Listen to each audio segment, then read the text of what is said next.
بسم اللہ الرحمن الرحیم۔ قبر کی پہلی رات کا منظر کیسا ہوگا؟ یہ ایک ایسا سوال ہے جس کی تلاش میں ہر دوسرا شخص نظر آتا ہے۔ آج ہم اس سوال کا جواب آپ کے لیے اسلامی نقطہ نظر سے لے کر حاضر ہوئے ہیں۔ اس کے علاوہ آپ کو یہ بھی بتائیں گے کہ آخر قبر انسان کو کیسے پکارتی ہے۔ کیا یہ پکار انسان کو سنائی دیتی ہے؟ قبر کی پکار۔ حضرت ابو سعید خدری رضی اللہ تعالیٰ عنہ سے روایت ہے کہ سرور کائنات صلی اللہ علیہ وآلہ وسلم نے فرمایا، لوگوں لذتوں کو ختم کرنے والی موت کو کثرت سے یاد کیا کرو۔ قبر ہر دن اپنے مردوں سے خطاب کرتے ہوئے اعلان کرتی ہے، میں غربت اور تنہائی کا گھر ہوں، مٹی اور کیڑوں کا گھر ہوں۔ جب مومن کو دفن کیا جاتا ہے تو قبر اسے مرحبا کہتے ہوئے خوشخبری سناتی ہے کہ میری پشت پر چلنے والوں میں تو بڑا محبوب تھا، آج میں تیری ہوگی اور تو میری طرف آ گیا، تو اب میرے احسان کو دیکھ لے گا۔ یہ کہہ کر قبر تا حد نگاہ کشادہ ہو جاتی ہے اور جنت کا دروازہ اس کے لیے کھول دیا جاتا ہے، جہاں سے اس کو جنت کی تازہ ہوا آتی ہے۔ حضرت ابو ہریرہ رضی اللہ تعالیٰ عنہ کا بیان ہے کہ رسول اللہ صلی اللہ علیہ وآلہ وسلم ایک جنازے میں شریک ہوئے، پھر فرمایا میں بھی آپ صلی اللہ علیہ وآلہ وسلم کے ہمراہ تھا۔ آپ صلی اللہ علیہ وآلہ وسلم ایک قبر کے پاس بیٹھ گئے اور فرمایا، یہ قبر ہر دن با آواز بلند کہتی ہے، اے آدم کی اولاد، تو کیوں مجھے بھول گیا؟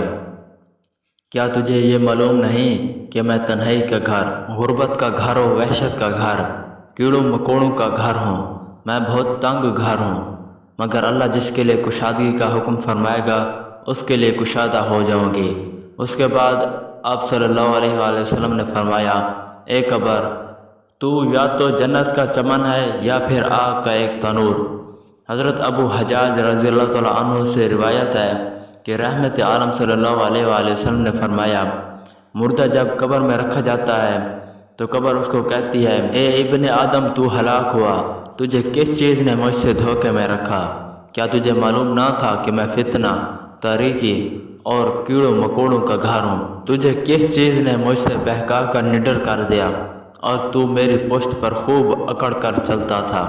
اگر وہ مردہ نیک ہوتا ہے تو اس کی طرف سے قبر کو جواب دینے والے جواب دیتے ہیں، اے قبر، تو دیکھ تو صحیح اس کے اعمال کیسے ہیں، یہ اچھائی اختیار کرتا تھا اور برائی سے باز رہتا تھا۔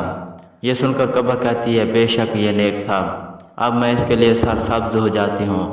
مردے کا جسم اس وقت منور ہو جاتا ہے اور اس کی روح اللہ تعالیٰ کی طرف بھیج دی جاتی ہے۔ حضرت عبداللہ بن عبید رضی اللہ تعالیٰ عنہ سے روایت ہے کہ رسول اللہ صلی اللہ علیہ وآلہ وسلم نے فرمایا، مردہ قبر میں بیٹھتا ہے اور ان لوگوں کے پیروں کی آواز بھی سنتا ہے جو اس کے جنازے کے ساتھ قبر تک گئے ہوں۔ مردے سے اس کی قبر کہتی ہے، اے ابن آدم، تیری ہلاکت ہو، تو نے میری تنگی، بدبو اور کیڑوں مکوڑوں کا خوف نہیں کیا، اس لیے تو نے ان چیزوں سے بچنے کے لیے تیاری نہ کی۔